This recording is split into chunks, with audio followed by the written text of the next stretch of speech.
Good morning, students. Now, last class we discussed about rest and motion, distance, displacement. We revise it. Distance and displacement, concept of distance and displacement. Repeat. What is distance? Actual path length traveled by an object. यहाँ पर हम एक example ले रहे हैं. A body moves from A to B and B to C. Means starting point is from A and last final point is C.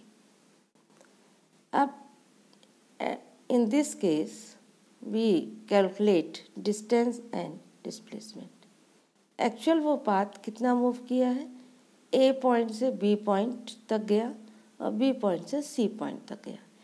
A to B it covered 5 meter distance and B to C it covered 4 meter distance. So actual कितना distance travel किया, A to B 5 meter and B to C 4 meter. तो actual distance covered हो जाएगा AB plus BC. So 5 meter plus 4 meter means 9 meter. But displacement क्या होगा? What is displacement? Shortest distance between initial and final position. अब A to C तक जाने के लिए हम ऐसे भी A to C जा सकते हैं और ऐसे भी जा सकते हैं. हम ऐसे भी जा सकते हैं, हम ऐसे भी जा सकते हैं. A to C जाने के लिए हमारे पास बहुत से पाथ हैं. बट डिस्प्लेसमेंट में हमको शॉर्टेस्ट डिस्टेंस चाहिए. कम से कम कितनी डिस्टेंस वो मूव कर सकता है. तो यहाँ शॉर्टेस्ट डिस्टेंस कितनी हो जाएगी, परपेंडिकुलर. तो यहाँ पे जाएगा A to C. This is the shortest distance. So shortest distance means final position minus initial position. Final position means position at C. Initial position means position at A. So distance displacement की कितनी हो जाएगी, distance AC. So this is displacement. Displacement कितना हो जाएगा, यहाँ से यहाँ तक की लेट 6 मीटर डिस्टेंस है तो इसका डिस्प्लेसमेंट जो है वो 6 मीटर होगा. Here which have greater value, distance और डिस्प्लेसमेंट. तो distance is greater than displacement. Second case में हम देखते हैं. ए body moves in a straight line. Body moves from A to B and B to C. What is the distance and displacement covered? Here again distance, actual path covered. अब यहाँ पे हम देख रहे हैं कि जो बॉडी है वो A to B and B to C जा रही है. अब A to B मीन्स कितना डिस्टेंस ट्रैवल कर रहा है, 3 मीटर. B to C कितना डिस्टेंस ट्रैवल कर रहा है, 4 metre. So A to C उसने कितनी डिस्टेंस ट्रैवल कर ली, 7 मीटर. 3 + 4. अब यहाँ पर आंसर आ जाएगा distance actual path covered A to B and then B to C. So AB + BC means 7 metre. But displacement कितना होगा, displacement means final position minus initial position. Initial position A और final position C and shortest distance हमको लेना है. तो shortest distance यही वाली shortest distance हो जाएगी और तो कोई शॉर्टेस्ट होगी नहीं. So 7 metre minus 0 metre. So its value is 7 metre. अब इसमें हम देखें, in this case distance is equal to displacement. यहाँ पर हम फर्स्ट केस में देख रहे थे कि डिस्टेंस ग्रेटर था डिस्प्लेसमेंट से. बट इस केस में हमको दिख रहा है distance and displacement both are same value. So distance and magnitude of displacement are equal if an object moves along a straight line in a particular direction. In a straight line in particular direction. Direction change नहीं हो रहा है, straight line में जा रहा है, तो उस समय distance और displacement both are same. दोनों की वैल्यू सेम हो गई. हमने एक वर्कशीट नंबर 1 दी थी आप लोग को, उसके अंदर क्वेश्चन नंबर 5 जो था उसका यही आंसर है कि distance and magnitude of displacement are equal if an object moves along a straight line in a particular distance. अब तुम लोग के माइंड में क्वेश्चन आ रहा होगा कि मैडम बार बार बोल रही थी कि displacement is a vector quantity, तो वेक्टर क्वांटिटी है तो हमको डायरेक्शन दिखाना चाहिए, तो हम डायरेक्शन की बात तो कर नहीं रहे। तो यहाँ पर हम डायरेक्शन यदि बात करें तो फर्स्ट केस में डायरेक्शन A to C होगा और सेकंड में भी डायरेक्शन A to C होगा, बट यहाँ पर हम मैग्नीट्यूड की बात कर रहे हैं इसलिए हमने डायरेक्शन की बात नहीं की थी।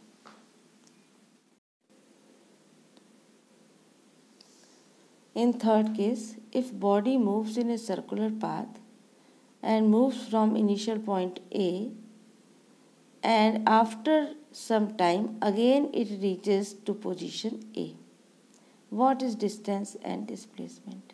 Here body की इनिशियल पोजीशन है A और पूरा एक राउंड वो कंप्लीट करके फिर से A पोजीशन पे आ जाता है। मीन्स उसने एक्चुअल कितना पाथ कवर किया, एक पूरा सरकमफ्रेंस उसने कवर किया। So distance is equal to circumference. अब सरकमफ्रेंस कितना हो जाएगा? सरकमफ्रेंस का फॉर्मूला है 2πr, where r is radius and pi की वैल्यू 22/7 होती है। यहाँ हम वैल्यू पुट कर देंगे। अब r कैसे निकलेगा, रेडियस कैसे निकलेगा? हमको यहाँ पर गिवन है A to C डायमीटर जिसको अपन बोलते हैं, इसकी वैल्यू 2 मीटर गिवन है। तो यहाँ पर diameter is equal to 2 metre, so radius is equal to क्या हो जाएगा, डायमीटर डिवाइडेड बाय 2। तो यहाँ पर हमको रेडियस मिल जाएगा 1 मीटर। सर्कमफ्रेंस के फार्मूले में पुट कर देंगे 2, पाई की वैल्यू 22/7 और r की वैल्यू 1 मीटर। इसको कैलकुलेट करेंगे और हमारे पास वैल्यू आ जाएगी 6.33 मीटर। ये हमारा डिस्टेंस हो गया। But displacement final position minus initial position, final position भी हमारी एट पॉइंट A है, इनिशियल पोजीशन भी एट पॉइंट A है। सो दोनों को हम माइनस करेंगे तो हमारे पास वैल्यू आ जाएगा 0। So in this case displacement is equal to 0 but distance is not 0, its value is 6.33। सो अभी तक हमने देखा कि डिस्टेंस जो है वो तो हमें पॉजिटिव ही मिल रहा है, 0 कभी मिला ही नहीं, बट डिस्प्लेसमेंट हमको 0 भी मिला एंड डिस्टेंस से हमको लेस भी मिला और साथ में हमको डिस्टेंस एंड डिस्प्लेसमेंट इक्वल भी मिला। अब नेक्स्ट केस अपन देखते हैं, fourth case. A body moves from origin at A, ये ए हमारा ओरिजिन है, ये दिख रहा है डॉट हमने लगाया है, ये ए हमारा ओरिजिन है और it moves from A to B, वो ए से बी तक जाता है और 5 मीटर डिस्टेंस कवर करता है। Then return to point C, अब वो पॉइंट सी तक रिटर्न कर जाता है और विच एट नेगेटिव साइड, वो नेगेटिव साइड में है, तो हमको डिस्टेंस और डिस्प्लेसमेंट कवर करना है। यहाँ पर हमने एक एक्सिस बनाई है जिसमें ये ए पॉइंट है और यहाँ पर हमने 0 रखा है। अब इधर हमने प्लस एक्स एक्सिस ले ली है और यहाँ पर हमने माइनस एक्स एक्सिस ले ली है। इधर +1 +2 +3 +4 ऐसे जा रहा है, यहाँ -1 -2 इस प्रकार से जा रहा है। तो ये एक एक्सिस ली है। अब हमने डिस्टेंस कितना कवर किया बॉडी ने, तो बॉडी गई है पॉइंट A से B 5 metre and then B to C वो कितना डिस्टेंस कवर की है 7 मीटर, क्योंकि 5 मीटर A to B और A से C 2 मीटर है तो टोटल हो गया 7 metre. So B to C उसने 7 मीटर कवर किया। अब यहाँ पर टोटल डिस्टेंस कितनी हो जाएगी, कितना एक्चुअल उसने कवर किया है, AB एंड BC। तो AB की वैल्यू है 5 मीटर और BC की वैल्यू है 7 मीटर। सो टोटल हो जाएगा 12 मीटर। यहाँ पर हमको माइनस कहीं पर लगाने की ज़रूरत नहीं है। बट डिस्प्लेसमेंट में क्या होगा, displacement is equal to final position minus initial position. अब फाइनल पोजीशन क्या होगी? फाइनल पोजीशन है -2। सी पॉइंट कहाँ पर है? -2 मीटर पर है, तो ये final position -2 metre minus initial position जो है हमारी 0 मीटर पे है, so its value is -2 metre. Direction हो जाएगा A to C। आखिरी में कहाँ जा रहा है? A to C जा रहा है, तो इसका डिस्प्लेसमेंट का डायरेक्शन हो जाएगा A to C और इट्स वैल्यू इज -2 मीटर। तो एक नया चीज़ हमको देखने को मिल गया कि डिस्प्लेसमेंट जो है वो निगेटिव भी हो रहा है। तो अपन ने क्या क्या देखा? डिस्प्लेसमेंट 0 भी देख लिया, डिस्प्लेसमेंट पॉजिटिव भी देख लिया और डिस्प्लेसमेंट नेगेटिव भी देख लिया। तो यहाँ पर हमने एक डिस्टेंस और डिस्प्लेसमेंट में आप लोगों को एक कैरेक्टरिस्टिक्स बताई थी कि distance is always positive but displacement is positive negative as well as 0। तो ये अपना प्रूफ हो गया। अब इस कंडीशन में फोर्थ केस में हम देखें कि डिस्प्लेसमेंट एंड जो है वो नेगेटिव साइड जा रहा है, ठीक है। तो यहाँ पर ये कंक्लूजन निकलता है कि displacement will be positive, negative and 0 but distance always be positive and distance is equal to displacement और distance is greater than displacement but displacement not greater than distance. कभी भी डिस्प्लेसमेंट डिस्टेंस से ज़्यादा बड़ा नहीं होगा। तो नेक्स्ट टॉपिक है speed and velocity. Speed, a body takes to travel 30 centimetre distance. Two bodies हमने ली है। ए बॉडी जो है वो जो डायग्राम में आप देखेंगे 5 सेकेंड में 30 सेंटीमीटर डिस्टेंस ट्रेवल कर रही है और दूसरी बॉडी बी जो है वो 1 सेकेंड में 30 सेंटीमीटर डिस्टेंस ट्रेवल कर रही है। मीन्स दोनों 30 सेंटीमीटर डिस्टेंस ट्रेवल कर रही हैं बट दोनों का टाइम जो है वो चेंज है। सेकंड वाले को 1 सेकंड लगा है और फर्स्ट वाले को 5 सेकंड लग गया। जनरल वे में यदि हम डिस्कस करें तो हमें देखेंगे कि जिसने कम समय लिया है तो उसकी स्पीड ज़्यादा है। तो यहाँ पर सेकंड केस बी की स्पीड जो है वो greater than speed of A. General हमसे कोई बोले तो हमको लगेगा अरे इसने कम समय में इतना सारा डिस्टेंस ट्रैवल कर लिया तो इसकी स्पीड ज़्यादा है। तो इससे हमें स्पीड की का क्या डेफिनेशन मिला? Rate of motion of a body measured by the distance travelled by that body in unit time. Unit time में उसने जितना डिस्टेंस ट्रैवल किया है उसको हम स्पीड कहते हैं। एक्चुअली क्या है? Rate of motion. मोशन किस इस रेट से इंक्रीज हो रही है, किस रेट से डिक्रीज हो रही है, वही उसकी स्पीड होती है। और सिंप्लीफाई करें तो हम देखेंगे कि स्पीड इज इक्वल टू होता है डिस्टेंस ट्रैवल्ड बाय टाइम। तो हमको कहीं पे भी स्पीड निकालना है तो हम कैसे, जैसे एग्जांपल मान लीजिए बी जो कंडीशन थी उसका यदि हम स्पीड निकालें तो हमको कैसे करेंगे? Speed is equal to distance upon time. तो यहाँ पे 30 सेंटीमीटर डिवाइडेड बाय 1 सेंटीमीटर, इसकी स्पीड आ गई 30 सेंटीमीटर पर सेकेंड।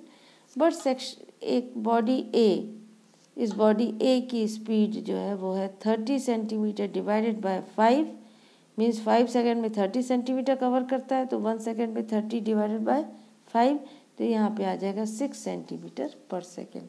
तो इसकी स्पीड जो हो जाएगी 6 सेंटीमीटर पर सेकेंड। तो किसकी स्पीड ज़्यादा है? Speed of B is greater than speed of A. देखो जो फर्स्ट अपन ने केस लिए थे उसको फॉर्मूले के थ्रू अपन इस प्रकार से सॉल्व कर सकते हैं। तो इससे हमको एक डेफिनेशन और फॉर्मूला मिल जाएगा स्पीड का। Distance travel in unit time is called the speed और फॉर्मूला मिल गया distance travel divided by time. अब जैसे एक सेकंड केस अपन लेते हैं। एक बॉडी है वो A टू B मूव करती है, फिर B से C तक जाती है, फिर C से A की ओर आती है, ये इस प्रकार से राउंड करके वो A पर पहुंच जाती है। अब यदि हम देखें कि हमको टाइम भी दिया हुआ है, हर साइड के पास लिखा हुआ है, जैसे A टू B साइड लिखी है, तो A टू B में कितना डिस्टेंस ट्रेवल कर रहा है 2 मीटर, कितने टाइम पे 1 सेकेंड पे। इसके बाद B से C में जा रही है तो भी उसकी डिस्टेंस कितना ट्रेवल कर रहा है 2 मीटर और टाइम ले रहा है 1 सेकेंड। अब यदि वो C से A पर जा रही है तो भी वो 2 सेकेंड में 4 मीटर डिस्टेंस ट्रेवल कर रहा है। डायग्राम में दिख रहा है आप लोग को सबको। इसके बाद अब हम देखें कि A टू B यदि वो जाता है तो उसकी स्पीड कितनी होगी, B से C उसकी स्पीड कितनी होगी, C से A तक स्पीड कितनी होगी।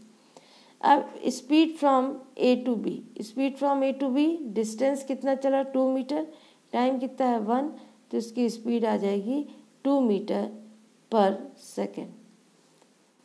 इसी प्रकार से B से C तक जा रहा है तो उसकी स्पीड हो जाएगी 2 मीटर डिवाइडेड बाय 1 सेकेंड, तो कितना होगा 2 मीटर पर सेकेंड।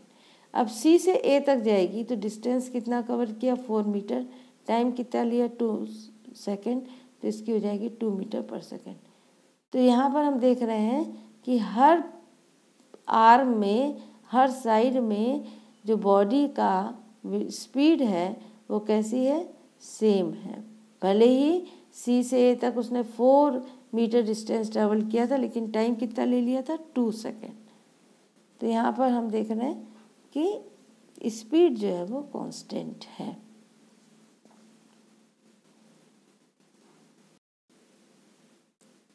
सो लास्ट जो अपन ने एग्जाम्पल लिया उससे हमको स्पीड की डेफिनेशन, फार्मूला ये सब देखने मिल गया।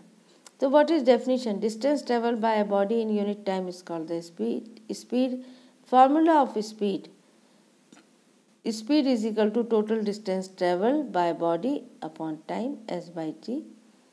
ऐसा ही यूनिट ऑफ स्पीड, तो इस स्पीड की यूनिट कैसे निकलेगी, हमारे पास फॉर्मूला है डिस्टेंस अपॉन टाइम, तो हम क्या करेंगे ऐसा ही unit of distance divided by ऐसा ही यूनिट ऑफ टाइम डाल देंगे। अब डिस्टेंस की यूनिट कितनी होती है, ऐसा यूनिट मीटर, लास्ट क्लास में ही अपन ने डिस्कस किया था कि डिस्टेंस की यूनिट क्या होती है मीटर, ऐसा unit, and other unit centimetre, kilometre, है ना। तो यहाँ पर ऐसा ही unit of distance metre and ऐसा ही unit of time is second. So metre divided by second, so ये हम कह सकते हैं मीटर पर सेकेंड। डिवाइड को अपन क्या बोलते हैं, पर, जहाँ डिवाइड होता है वो क्या कहलाता है, पर। तो यहाँ पे स्पीड जो है वो हो जाएगी, उसकी यूनिट हो जाएगी मीटर पर सेकेंड। डिवाइड को हम ऑब्लिक करके लिख सकते हैं मीटर पर सेकेंड, और नहीं तो s को जब हम ऊपर लेकर जाएंगे तो s की पावर -1 हो जाएगी। तो यहाँ पर स्पीड की यूनिट हो जाएगी मीटर सेकेंड इनवर्स। इसको हम पढ़ेंगे मीटर सेकेंड इनवर्स। देखो जब मीटर सेकेंड इनवर्स लिखोगे तब वहाँ पर डिवाइड पर वाला पार्ट नहीं करना, मीटर पर सेकेंड लिखो या मीटर सेकेंड की पावर -1। जब हम ये लिखेंगे तो बीच में ऑब्लिक नहीं डालेंगे, जैसे ऑब्लिक यहाँ डाला ना मीटर ऑब्लिक सेकेंड, वैसा नहीं डालना है।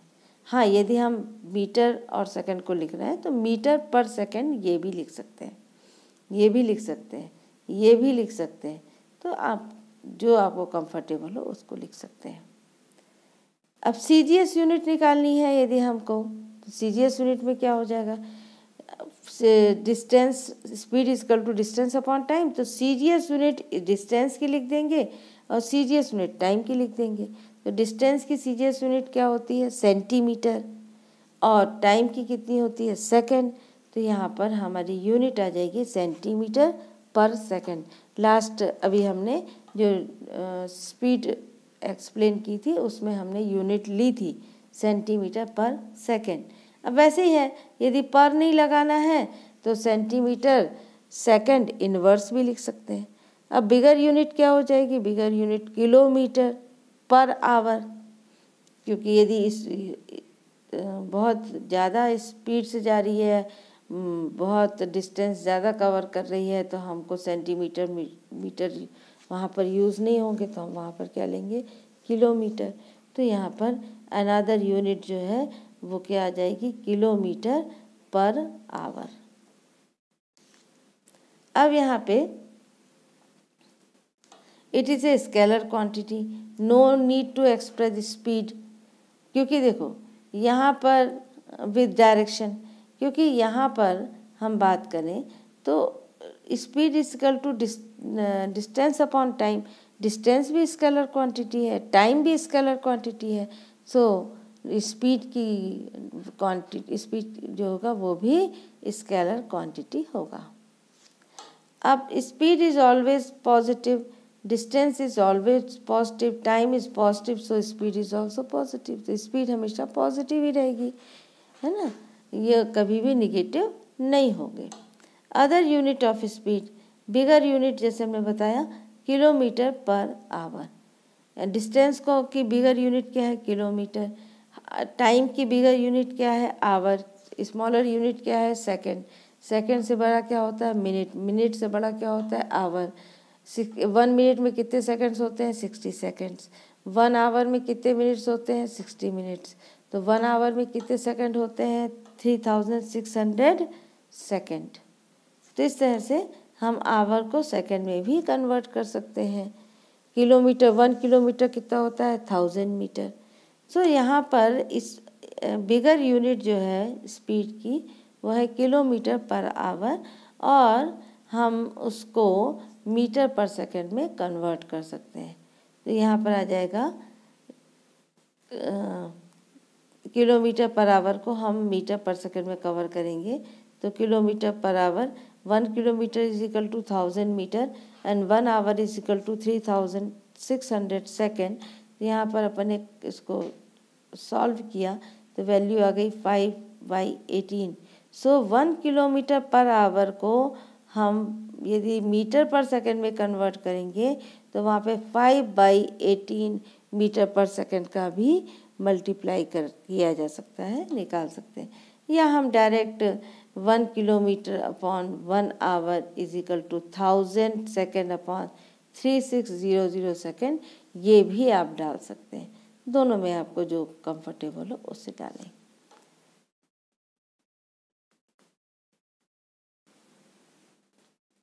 Velocity. Speed of body gives us an idea of how fast the car is moving, but it does not tell us the direction in which the car is moving. Last अभी अपन जो पढ़ रहे थे उसमें स्पीड अपन जो पढ़ रहे थे वो हमको ये बता रही थी कि बॉडी फास्ट मूव कर रही है कि स्लो मूव कर रही है, बट यहाँ पर हम डायरेक्शन कहीं भी मेंशन नहीं कर रहे थे। अब यही स्पीड को जब हम डायरेक्शन के साथ मेज़र करेंगे तो वो वेलोसिटी बन जाएगी। The physical quality which specifies the rate of motion as well as its direction is called the velocity of the body.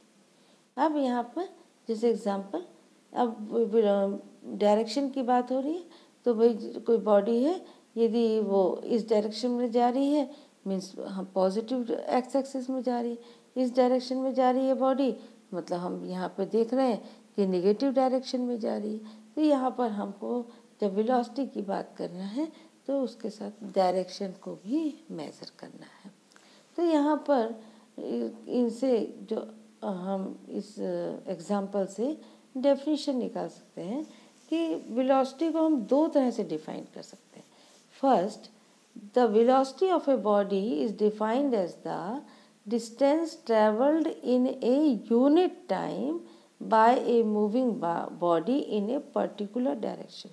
क्योंकि ये डेफिनेशन जो है वो सेम एज स्पीड की डेफिनेशन है, बस एक लाइन एक सेंटेंस इसके अंदर छोटा सा और ऐड हो गया है, इन ए पर्टिकुलर डायरेक्शन। बस बाकी सब जो स्पीड की डेफिनेशन रहेगी वही रहेगी, उसमें इन ए पर्टिकुलर डायरेक्शन और ऐड हो जाएगा। या हम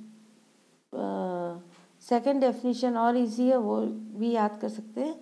the rate of change of displacement is called the velocity. Displacement का टाइम के साथ में क्या चेंजेस हो रहा है वही क्या कहलाती है, वेलोसिटी कहलाती है।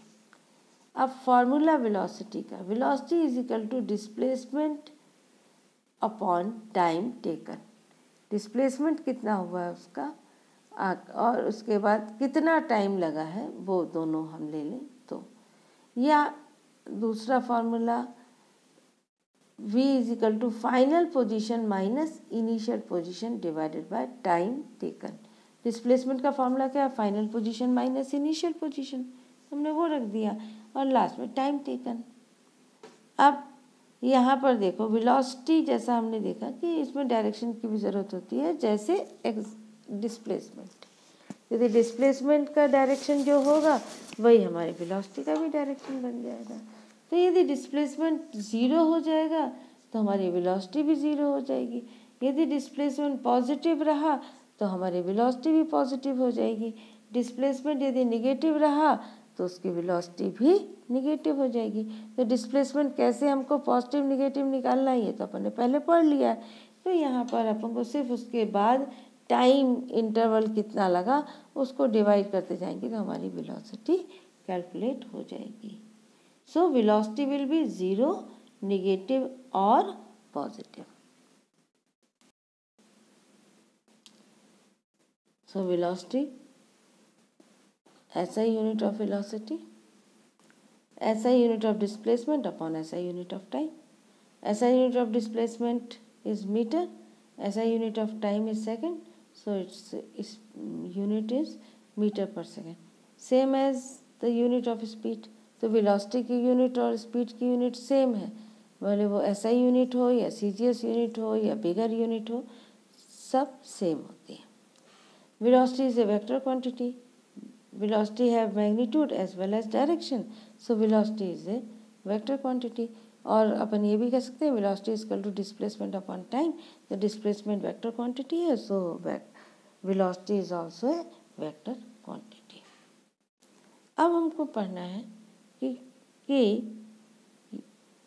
Uniform motion and non uniform motion.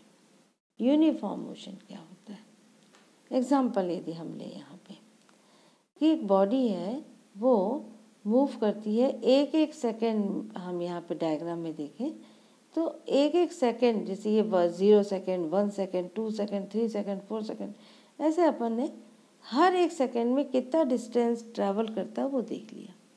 Late 1 second में वो 2 मीटर डिस्टेंस ट्रैवल करता है, फिर नेक्स्ट 1 सेकेंड में 2 मीटर डिस्टेंस ट्रैवल करता है, फिर 1 सेकेंड में 2 मीटर डिस्टेंस ट्रैवल करता है, फिर नेक्स्ट 1 सेकेंड में 2 मीटर डिस्टेंस ट्रैवल करता है। मतलब ईच सेकेंड में वो 2 मीटर डिस्टेंस ट्रैवल करते हुए बॉडी आगे मूव कर रही है।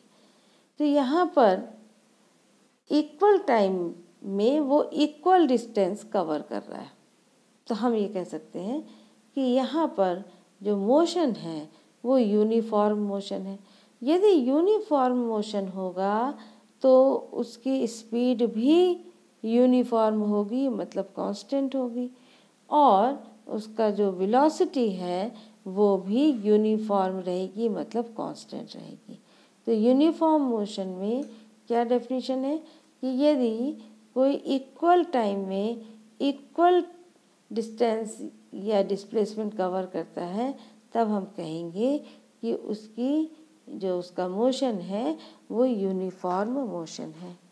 But upon non uniform motion में डायग्राम देखें तो देखें, अब जैसे 1 सेकेंड में कोई बॉडी जो है वो 2 मीटर डिस्टेंस ट्रैवल करती है, फिर दूसरे 1 सेकेंड में 4 मीटर डिस्टेंस ट्रैवल करती है, फिर तीसरे सेकेंड में 6 मीटर डिस्टेंस ट्रैवल करती है, फिर नेक्स्ट 1 सेकेंड में 8 मीटर डिस्टेंस ट्रैवल करती है, फिर नेक्स्ट 1 सेकेंड में वो 10 मीटर डिस्टेंस ट्रैवल करती है।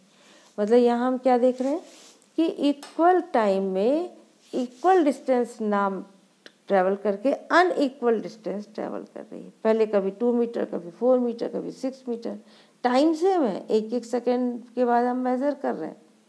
तो इस तरह का जो मोशन है वो नॉन यूनिफॉर्म मोशन कहलाएगा। अब नॉन यूनिफॉर्म मोशन में हम हर टाइम पर उसकी स्पीड निकाल के देखते हैं कि क्या स्पीड सेम आती है। तो देखो ये फर्स्ट केस में तुम देखो 1 सेकेंड में वो 2 मीटर डिस्टेंस ट्रेवल करता है, तो इसकी स्पीड कितनी हो जाएगी, speed is equal to displacement upon time. तो यहाँ पे हो जाएगी 2 मीटर डिवाइडेड बाय 1 सेकेंड, तो 2 मीटर पर सेकेंड। सिमिलरली अगले 1 सेकेंड में वो 4 मीटर डिस्टेंस ट्रेवल कर रहा है, तो उसकी स्पीड हो जाएगी डिस्टेंस अपॉन टाइम, मतलब 4 मीटर डिवाइडेड बाय 1, तो ये स्पीड हो जाएगी 4 मीटर पर सेकेंड, या वेलोसिटी हो जाएगी 4 मीटर पर सेकेंड।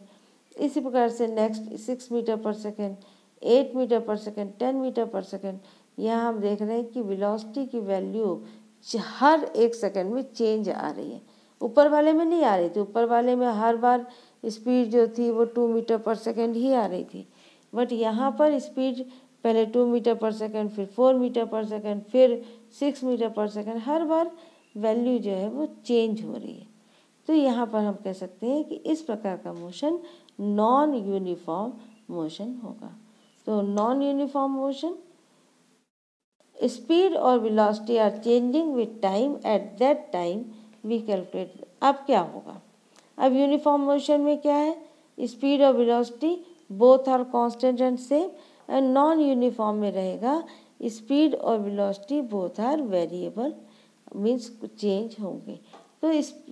तो हमने यहाँ पर ध्यान, अब इस कंडीशन में कि हर इंस्टेंट, हर 1 सेकेंड में स्पीड चेंज हो रही है, और हमसे बोला जाए कि एक बॉडी जो है सेकंड केस में कि बॉडी की स्पीड बताओ, तो हम क्या स्पीड बताएं, क्योंकि पहले तो स्पीड कम हो रही थी, फिर स्पीड बढ़ गई, तो स्पीड चेंज हो रही है। तो जब कभी भी वेरिएबल कंडीशन आती है, नॉन यूनिफॉर्म मोशन आता है, वेलोसिटी की वैल्यू चेंज होती रहती है, स्पीड की वैल्यू चेंज होती रहती है, उस समय हम वेलोसिटी या स्पीड को कैलकुलेट करने के लिए एवरेज यूज़ करते हैं, मतलब हम एवरेज स्पीड या एवरेज वेलोसिटी कैलकुलेट कर लेते हैं।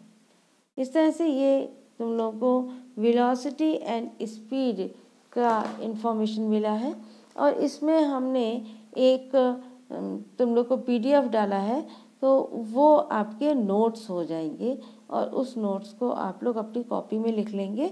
ये जो वीडियोस हमने भेजे हैं ये सिर्फ आपके समझने के लिए भेजे हैं, तो आपको पीडीएफ से ही नोट्स लिखने हैं। Thank you.